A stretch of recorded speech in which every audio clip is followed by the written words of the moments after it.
Hello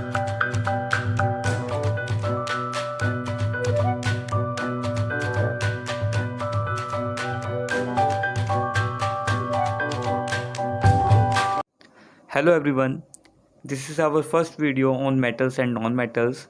In this video lecture, we will discuss about the basic definition of metals, some physical properties of metal and the reactivity of metals with oxygen.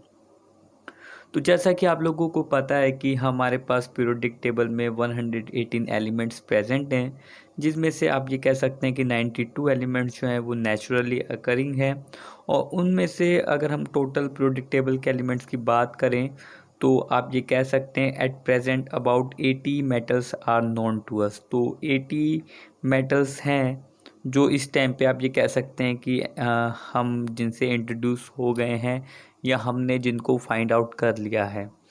तो यही 40 जो metals हैं, या आप ये कह सकते हैं कि ये जो एक क्लास है एलिमेंट्स की जिनको हम मेटल्स कहते हैं, इन्हीं के बारे में डिटेल डिस्कशन किया जाएगा इस लेक्चर में, और आगे आने वाले लेक्चर्स में भी साथ ही साथ नॉन मेटल्स के बारे में भी डिस्कस किया जाएगा। तो अगर मेटल्स की बात करें तो basically metals are the elements that conduct heat and electricity and are malleable and ductile। तो बेसिकली अगर हम मेटल्स और नॉन मेटल्स की बात करें तो उनकी प्रॉपर्टीज़ यानी कि एलिमेंट्स की प्रॉपर्टीज़ के बेसिस में हम उनको मेटल्स और नॉन मेटल्स में क्लासीफाई कर पाते हैं। तो आप ये कह सकते हैं कि जो बेसिक क्राइटेरिया है किसी एलिमेंट को मेटल कहने का या उसको नॉन मेटल कहने का, वो उनकी प्रॉपर्टीज़ हैं। अगर हम किसी एलिमेंट की प्रॉपर्टीज़ को स्टडी करें तभी हम उसको मेटल्स और नॉन मेटल्स में क्लासीफाई कर पाते हैं, अदरवाइज़ हम उसको ऐसे क्लासीफाई नहीं कर पाएंगे। तो जैसे अभी हमने मेटल्स की बात की तो आपने कहा कि वो हीट और इलेक्ट्रिसिटी के कंडक्टर होने चाहिए। तो सपोज़ अगर हमारे पास कुछ इस तरीके का मटेरियल है और हमने एक साइड पे उसके हीट किया, हमने हीट की प्रेजेंस की एक साइड पे, और आप ये कहेंगे कि जो उसका सेकंड टर्मिनल है या आप पूरे के पूरे बल्क में हीट का फ्लो हो सके, यानी कि अगर हमने एक टर्मिनल को गर्म किया तो दूसरा टर्मिनल भी गर्म हो जाए, वहाँ पे भी टेम्परेचर रेज हो जाए, तो इस तरीके से हम कह सकते हैं कि वो हीट को कंडक्ट कर सकता है। ठीक इसी तरीके से अगर हम किसी एलिमेंट का कुछ पार्ट लें और उस पर क्या करें, हम बैटरी से उसको अटैच करें और एक सर्किट प्रिपेयर करें और उस सर्किट में क्या हो जाए, इलेक्ट्रिसिटी फ्लो हो जाए, तो हम ये कह सकते हैं कि इस मटेरियल ने ये जो हमारे पास एलिमेंट है ये अगर इलेक्ट्रिसिटी को कंडक्ट कर रहा है तो हम कह सकते हैं कि इसकी इलेक्ट्रिकल कंडक्टिविटी है, तो ये एक इलेक्ट्रिकल कंडक्टर है। तो यही बताया जा रहा है कि जो मेटल्स होते हैं वो हीट के भी कंडक्टर होते हैं, यानी कि हीट को कंडक्ट कर सकते हैं, इलेक्ट्रिसिटी को भी कंडक्ट कर सकते हैं, साथ ही साथ मेलिएबल और डक्टाइल। मेलिएबल का मतलब है कि अगर हम उसको बीट करें हैमर के थ्रू और पतली यानी कि थिन शीट में कन्वर्ट कर दें तो ये प्रॉपर्टी जो होती है वो मेलिएबल आप कह सकते हैं, और डक्टाइल मीन्स होता है कि हम उससे थिन वायर प्रिपेयर अगर कर सकते हैं किसी मटेरियल के थ्रू तो हम उसको डक्टाइल कहते हैं। तो ये प्रॉपर्टीज़ भी इनके पास होती हैं। तो ऐसे एलिमेंट्स आप कह सकते हैं जो इस टाइप की प्रॉपर्टीज़ को शो करें उनको हम मेटल्स कहते हैं। एग्जांपल देख सकते हैं, डेली लाइफ के आपके पास एग्जांपल्स हैं, Fe, aluminium, silver, copper, gold, platinum, lead, potassium, sodium, magnesium, ये सब आपके मेटल्स हैं। तो स्टूडेंट यहाँ पे नोट करना है आपको कि मेटल्स में भी काफ़ी सारे डिफरेंसेस हो सकते हैं, ऐसा नहीं है कि सारे के सारे एक जैसे ही होते हैं, तो इनमें भी कुछ डिफरेंसेस हो सकते हैं जिनकी बात हम आगे करने वाले हैं। Metals are the element which form positive ion by losing electrons, thus metals are known as electropositive element। एक और प्रॉपर्टी की यहाँ पे बात की गई है कि वो जो है पॉजिटिव आयन प्रिपेयर करता है। फॉर एग्जांपल अगर हम Na की बात करें तो Na क्या करेगा, Na पॉजिटिव फॉर्म करेगा और एक इलेक्ट्रॉन को रिमूव करेगा। तो पॉजिटिव आयन फॉर्म करने का क्राइटेरिया आपको पता है कि इलेक्ट्रॉन को रिमूव करना चाहिए और नेगेटिव आयन बनाने के लिए वो इलेक्ट्रॉन को गेन करे। तो मेटल्स क्या हैं, नेगेटिव आयन नहीं फॉर्म करते हैं बेसिकली, या आप ऐसा कह सकते हैं कि ऐसे एलिमेंट्स जो पॉजिटिव आयन फॉर्म करने की टेंडेंसी रखें उनको हम मेटल्स कहते हैं। और नॉन मेटल्स में आप देखेंगे जो इलेक्ट्रॉन को गेन करने की टेंडेंसी रखते हैं वो नॉन मेटल होते हैं। फॉर एग्जांपल अगर हम यहाँ पे देखें Cl जो है वो एक इलेक्ट्रॉन को एक्सेप्ट करके Cl नेगेटिव फॉर्म करता है, क्लोराइड आयन। तो ये जो करेक्टर है ये इसको नॉन मेटल आप कह सकते हैं बनाता है, या हम उनको कहते हैं। अगर हम इनकी कुछ फिजिकल प्रॉपर्टीज़ की बात करें तो हार्डनेस, बेसिकली ये सब हार्ड होते हैं, ठीक है। और कुछ एक्सेप्शनल केसेस हैं जैसे सोडियम, पोटेशियम और लिथियम, ये हार्ड नहीं होते हैं। इवन आप ये कह सकते हैं कि इनको आप नाइफ से कट भी कर सकते हैं, जैसे बटर को कट करते हैं, स्मूथली कट हो जाते हैं। तो कुछ एक्सेप्शंस हैं, बट आप ये कह सकते हैं कि मोस्टली जो है वो सॉलिड ही होते हैं और काफ़ी हार्ड होते हैं, गैस नहीं होते हैं। इनमें कोई भी ऐसा एलिमेंट जो गैसेस फॉर्म में आप उसको मेटल नहीं कह सकते हैं। इवन लिक्विड भी नहीं होते हैं। बस एक हमारे पास एलिमेंट है मरकरी, Hg, जो कि सॉलिड है बट जो कि सॉरी मेटल है, बट रूम टेम्परेचर में लिक्विड फॉर्म में होता है, आप ये कह सकते हैं। जो थर्मोमीटर वगैरह में आपने देखा है तो वो हमारे पास मरकरी होता है जो कि रूम टेम्परेचर में लिक्विड है। अदरवाइज आप ये कह सकते हैं कि सारे के सारे मेटल्स जो हैं वो सॉलिड होते हैं रूम टेम्परेचर में, कोई भी गैस नहीं होता है, और मरकरी को छोड़कर कोई भी लिक्विड फॉर्म में भी नहीं होता है। स्ट्रेंथ की अगर बात करें तो चूंकि ये हार्ड हैं तो हम ये कह सकते हैं कि काफ़ी ज़्यादा स्ट्रेंथ होती है, तो काफ़ी ज़्यादा टेंसाइल स्ट्रेंथ है because of big structure made using metals such as copper. तो ये इतने स्ट्रेंथ इतनी ज़्यादा है कि हम इनसे लार्ज स्ट्रक्चर्स को फॉर्म कर सकते हैं, बड़े बड़े आप कह सकते हैं कि एपरेटस फॉर्म किए जा सकते हैं। स्टेट जैसा अभी बताया, metals are solid at room temperature except mercury. Sound की बात करें तो ये सोनोरस होते हैं, यानी कि अगर इन पे हम स्ट्राइक करें मेटल को तो एक साउंड आप कह सकते हैं जनरेट करते हैं ये, जिसको हम मेटेलिक साउंड कहते हैं। यहाँ पे आप देख सकते हैं इनको हम क्या कहते हैं, मेटेलिक साउंड। तो आपने देखा होगा स्कूल्स वगैरह में बेल्स होती हैं, आयरन की बेल होती है, उस पर जब हैमर को स्ट्राइक किया जाता है तो वो साउंड प्रोड्यूस करता है। तो जितने भी मेटल्स होते हैं आप ये कह सकते हैं कि वो साउंड प्रोड्यूस करते ही हैं। कोई एक आधा एक्सेप्शनल केस हो सकता है जैसे मरकरी वगैरह है जो कि लिक्विड है, बट आप ये कह सकते हैं कि जो मोस्टली आपके पास मेटल्स हैं वो साउंड प्रोड्यूस करते ही हैं। कंडक्शन, जैसा भी हमने बताया, metals are a good conductor of heat and electricity. This is the cause that electric wires are made of metals like copper and aluminium. तो मेटल अभी हमने बताया कि हीट के और इलेक्ट्रिसिटी के कंडक्टर हैं, वही बात यहाँ पे मेंशन है। इसी वजह से हम इससे इलेक्ट्रिकल वायर्स को प्रिपेयर करते हैं। मेलिएबिलिटी, मेटल्स आर मेलिएबल, इसका मतलब भी बता रखा है। This means that metals can be beaten into a thin sheet. तो अगर आपको मेलिएबल होने के लिए डेफिनेशन देनी हो तो आप ये मेंशन कर सकते हैं। Because of this property iron is use in making big ship. तो जो भी आप कह सकते हैं शिप्स वगैरह में या काफ़ी मशीन्स वगैरह में, कार वगैरह की आउटर कैबिनेट्स को फॉर्म करने में काफ़ी जगह यूज़ किया जाता है। Ductility, metals are ductile, this means metal can be drawn into thin wire. Because of this property a wire is made of metals. तो जितनी भी वायर्स होती हैं वो मेटल्स की बनाई जाती है, क्योंकि आप उनको क्या कर सकते हैं, थिन वायर में यानी कि उसमें कन्वर्ट किया जा सकता है। चूँकि हार्ड है, आपने देखा स्ट्रेंथ ज़्यादा, तो melting and boiling point obvious है कि काफ़ी ज़्यादा होंगे, ईजिली मेल्ट नहीं हो पाएंगे ये। तो metals have generally high melting and boiling points accept sodium and potassium, metal which have low melting and boiling point. तो जनरली हाई होता है इनका मेल्टिंग पॉइंट। आप इसको कह सकते हैं कि सॉलिड फॉर्म से हम इसको अगर लिक्विड में कन्वर्ट करना चाहें तो इसके लिए हमको काफ़ी ज़्यादा हीट या काफ़ी ज़्यादा एनर्जी देनी पड़ती है, आप ये कह सकते हैं। बट कुछ एक्सेप्शन है जैसे सोडियम और पोटेशियम, बट स्टिल इतना ज़्यादा नहीं है मेल्टिंग पॉइंट इनका कम कि आप कहें बहुत ज़्यादा कम होता है। बट ठीक है कि बाकी मेटल से कम है, बट बहुत ज़्यादा कम नहीं है कि आप ये कहें कि लिक्विड की जैसे या गैस के जैसा मेल्टिंग पॉइंट हो जाएगा, इतना ज़्यादा कम नहीं होता। रूम टेम्परेचर में तो आप ये कह सकते हैं कि सारे के सारे एटलीस्ट सॉलिड हैं ही। Density, most of metals have high density, चूँकि आपने देखा हार्डनेस बहुत ज़्यादा है। और जो डेंसिटी होती है अगर आप उसके एक्सप्रेशन देखें, density is equal to mass over volume. तो मास अगर ज़्यादा होगा, और मास ज़्यादा होना कहाँ से आएगा, हार्डनेस से। जितने मॉलिक्यूल्स क्लोज होंगे उतना ही आप ये कह सकते हैं कि जो मैटर होगा वो हार्ड होगा।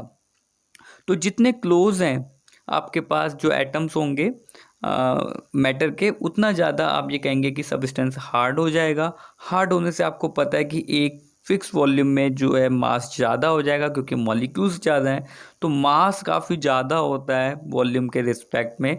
तो छोटे से वॉल्यूम में ही बहुत ज़्यादा मास आ जाता है जिससे डेंसिटी बढ़ जाती है। तो आप देख सकते हैं डेंसिटी डायरेक्टली प्रोपोर्शनल होती है मास के, तो मास जितना ज़्यादा होगा उतनी ज़्यादा डेंसिटी की भी बात आप कर सकते हैं। लास्ट अगर कलर की बात करें तो most of the metals are grey in colour but gold and copper are exception. तो जनरली जो मेटल्स हैं वो कलर उनका ग्रे होता है, बट कुछ इसमें एक्सेप्शंस भी हैं, यानी कि गोल्ड जो है उसका कलर ग्रे नहीं है। अब अगर हम इनकी केमिकल प्रॉपर्टीज़ की बात करें तो इसमें जो मेन रिएक्शंस होती है वो है रिएक्शन विद ऑक्सीजन। कुछ और अदर रिएक्शंस के बारे में भी हम डिस्कस करेंगे आने वाले लेक्चर्स में। तो आज जो हम डिस्कस करने वाले हैं वो है रिएक्टिविटी विद ऑक्सीजन, यानी कि मेटल्स की रिएक्शन ऑक्सीजन के साथ। तो बेसिकली आपने देखा होगा डेली लाइफ में भी ऑब्जर्व किया होगा कि काफ़ी सारे मेटल्स के ऊपर लेयर्स बन जाती है। फॉर एग्जांपल जो आयरन है उस पे रस्ट की लेयर फॉर्म हो जाती है ब्राउन कलर की। तो और भी आपने देखा होगा जो सिल्वर है उसका सरफेस जो है वो शाइन उसकी टाइम के साथ कम हो जाती है। कॉपर पे आपने देखा होगा कॉपर ऑक्साइड की लेयर आ जाती है।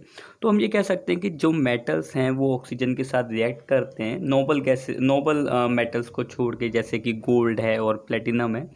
मतलब एक्सेप्शनली आप कह सकते हैं कि कुछ एटम्स हैं जो रिएक्शन नहीं करते हैं, बट काफ़ी सारे जो मेटल्स हैं वो ऑक्सीजन के साथ रिएक्शन करते हैं और ऑक्साइड्स को फॉर्म करते हैं।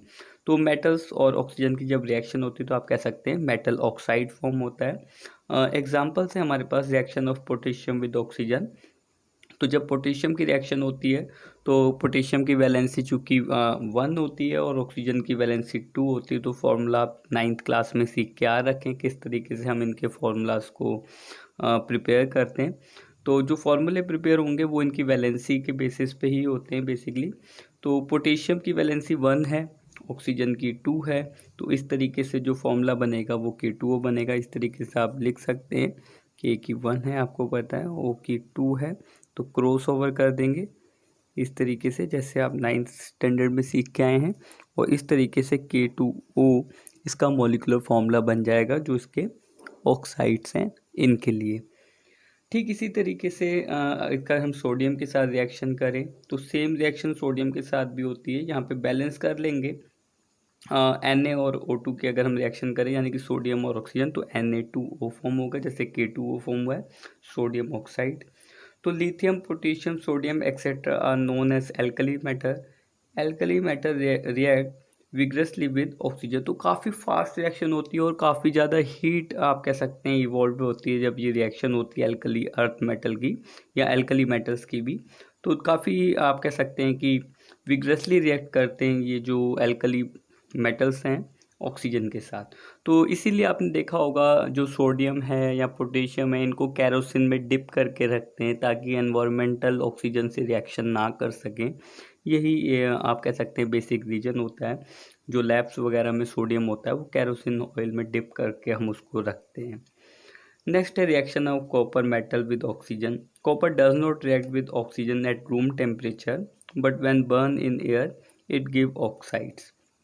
तो जनरली रिएक्शन नहीं करता है रूम टेम्परेचर पे, बट जब हम इसको हीट करते हैं या बर्न करते हैं बहुत ज़्यादा टेम्परेचर पे तब ये रिएक्शन करता है, कॉपर ऑक्साइड फॉर्म करता है। तो यहाँ आप देख सकते हैं कि सेम ट्रेंड नहीं होता है ऑक्सीजन के साथ रिएक्शन करने का। कुछ मेटल्स जो हैं वो बहुत फास्ट रिएक्शन करते हैं, कुछ काफ़ी स्लोली करते हैं, और कुछ ऐसे मेटल्स भी हैं जो करते ही नहीं हैं। फॉर एग्जांपल ऑक्सीजन और फॉर एग्जांपल गोल्ड और प्लेटिनम टाइप।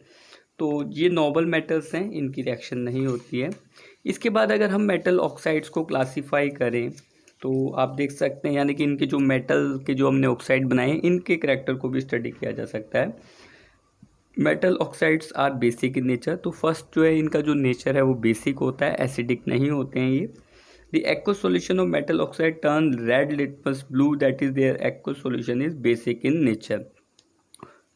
तो अगर हम इनका एक्वस सॉल्यूशन प्रिपेयर करें तो वो आप कह सकते हैं एज अ बेस वर्क करता है, और जो रेड लिटमस पेपर होता है उसको ब्लू में कन्वर्ट कर देता है, जिससे आप ये कह सकते हैं कि उसका नेचर हम उसको डिफाइन कर सकते हैं, वो बेसिक नेचर का होता है। इसके लिए अगर हम देखेंगे अभी आगे रिएक्शन भी आप देखेंगे इसमें कि किस तरीके से रिएक्शन होती है।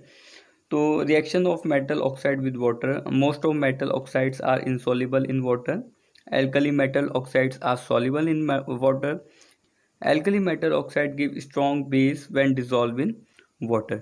तो ये आप कह सकते हैं कि काफ़ी सारे ऑक्साइड्स हैं जो सॉल्युबल नहीं होते हैं, बट जो एल्कली मेटल्स के जो ऑक्साइड्स होते हैं वो सॉल्युबल होते हैं और बेस फॉर्म करते हैं, जैसे अभी बताया गया था। तो यहाँ पे आप रिएक्शन देख सकते हैं N2O जो भी हमने यहाँ पे फॉर्म किया था ऑक्सीजन के साथ रिएक्शन करके, देन उसकी जब वाटर के साथ रिएक्शन करते हैं तो NaOH बनता है। और आपको पता है NaOH बेस है, NaOH को जब हम वाटर में डिज़ोल्व करते हैं, एक्वस सॉल्यूशन फॉर्म करते हैं, तो ये Na पॉजिटिव और OH नेगेटिव में डिसोशिएट हो जाता है। तो इससे आप कह सकते हैं कि OH नेगेटिव देता है एक्वस सॉल्यूशन में, जिसकी वजह से इनको हम बेस कह सकते हैं। इसके बाद अगर हम और एग्जांपल देखना चाहें इसमें, तो हम पोटेशियम ऑक्साइड की रिएक्शन की बात कर सकते हैं, जो कि सिमिलर होती है सोडियम ऑक्साइड के टाइप में ही। तो KOH फॉर्म होता है, यहाँ पे आप ऑब्जर्व कर सकते हैं। नेक्स्ट जो है वो reaction of zinc oxide and aluminium oxide है। यहाँ पे भी स्टूडेंट जितने भी ऑक्साइड्स होते हैं मेटल्स के, उनका भी नेचर एक जैसा नहीं होता है, उस पर भी कुछ वेरिएशन आते हैं।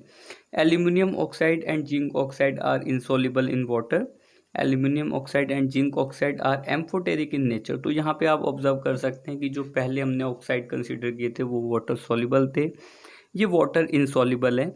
बट क्या है कि ये एम्फोटेरिक नेचर के होते हैं। एम्फोटेरिक नेचर मीन्स ये एसिड में भी डिसॉल्व होंगे और बेस में भी डिसॉल्व होंगे, यानी कि ये एसिड की तरह भी बिहेव करते हैं और बेस की तरह भी बिहेव करते हैं।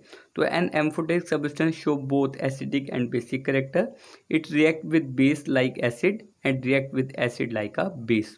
तो बेस के साथ अगर रिएक्शन करते हैं तो एसिड की तरह बिहेव करेंगे, एसिड के साथ रिएक्शन करते हैं तो बेस की तरह बिहेव करेंगे। ये आप अभी जब हम एग्जाम्पल्स की रिएक्शन देखेंगे आप, तो वहाँ पे आप क्लियर हो जाएगा आपको। When zinc oxide reacts with sodium hydroxide, यानी कि बेस के साथ जब हम रिएक्शन करा रहे हैं जिंक ऑक्साइड की, it behave like an acid. In this reaction sodium zincate and water are form. तो आपने पहले भी देख रखा है कि जब एसिड और बेस की रिएक्शन होती है तो सॉल्ट फॉर्म होता है और वाटर रिलीज होता है। वही रिएक्शन यहाँ पे भी ऑब्जर्व होती है। ZNO NaOH के साथ रिएक्शन करके Na2ZNO2 फॉर्म करता है, सोडियम जिंकेट जो कि एक सॉल्ट है, और वाटर रिलीज करता है। तो जैसे एसिड और बेस की रिएक्शन होती है वैसी ही ये रिएक्शन है। तो इसलिए यहाँ पे आप कह सकते हैं कि जो ZNO है वो एसिड की तरह बिहेव कर रहा है। अब जो नेक्स्ट रिएक्शन है वहाँ हम इसकी रिएक्शन एसिड के साथ कराएंगे, यानी कि इसके बेसिक नेचर को एग्जामिन करेंगे। Zinc oxide behave like a base when react with acid, zinc oxide give zinc chloride and water on reaction with hydrochloric acid. फिर से एसिड के साथ रिएक्शन कर रहे हैं तब भी एक सॉल्ट बनता है और वाटर रिलीज करता है। दैट मीन्स यहाँ पे ये बेस की तरह बिहेव कर रहा है। तो ZNO plus HCl give ZnCl2 plus H2O, तो वाटर भी रिलीज हुआ है और बेस भी आपका सॉल्ट भी आप कह सकते हैं प्रिपेयर हुआ है। ठीक इसी तरीके की रिएक्शन एल्यूमिनियम ऑक्साइड के साथ भी हमको देखने को मिलती है।